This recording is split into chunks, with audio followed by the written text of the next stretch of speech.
సింహం మరియు 4 ఆవుల నీతి కథ గురించి ఇప్పుడు మనం తెలుసుకుందాం. ఒకప్పుడు ఒక అడవిలో 4 ఆవులు ఉండేవి. ఆ 4 ఆవులు మంచి స్నేహితులు. ఆ ఆవులు మంచి మరియు చెడు సమయాల్లో ఎల్లప్పుడూ ఒకరికొకరు అండగా ఉండేవి. వాటిపై దాడి చేయడానికి ఏ జంతువైనా ప్రయత్నించినప్పుడల్లా ఆ 4 ఆవులు కలిసి పోరాడి వాటిని తరిమి కొట్టేవి.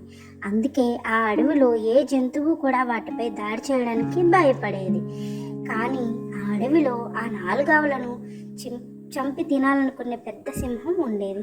ఒకసారి వాటిపై దాడి చేసి చంపేందుకు అది చాలాసార్లు ప్రయత్నించింది. కానీ ఎప్పట్లాగే 4 ఆవులు దాన్ని తరిమి కొట్టాయి. వాటిని చంపడం సాధ్యం కాదని సింహానికి అర్థమైంది. కాబట్టి సింహం వాటిని వేరు చేయడానికి వివిధ మార్గాలను ఆలోచించడం ప్రారంభించింది. చివరికి ఆ సింహం ఒక మోసపూరిత ప్రణాళికను రూపొందించింది. ఆ సింహం ఆవుల గురించి అడవిలో పుకార్లు వ్యాప్తి చేయడం మొదలుపెట్టింది. త్వరలోనే ఆ సింహం ఆవులను ఒకదానికొకటి అసహించుకోవడం, గొడవలు జరగడం ప్రారంభించింది. ఆ 4 ఆవుల మధ్య ఉన్న ఐకమత్యం దెబ్బతింది.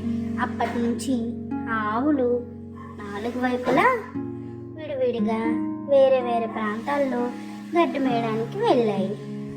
ఆ సింహం తను అనుకున్నది సాధించినందుకు అది చాలా ఆనందించింది. వాటిని విడగొట్టినందుకు దానికి చాలా సంబరంగా ఉంది.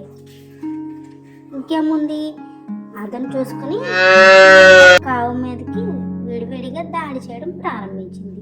ఆ సింహం అలా 4 ఆవులపై దాడి చేసి వాటిని చంపి తినేస్తుంది. పిల్లలు, ఈ కథ ద్వారా మీరు తెలుసుకున్న నీతి ఏమిటంటే, ఐకమత్యమే మహాబలం.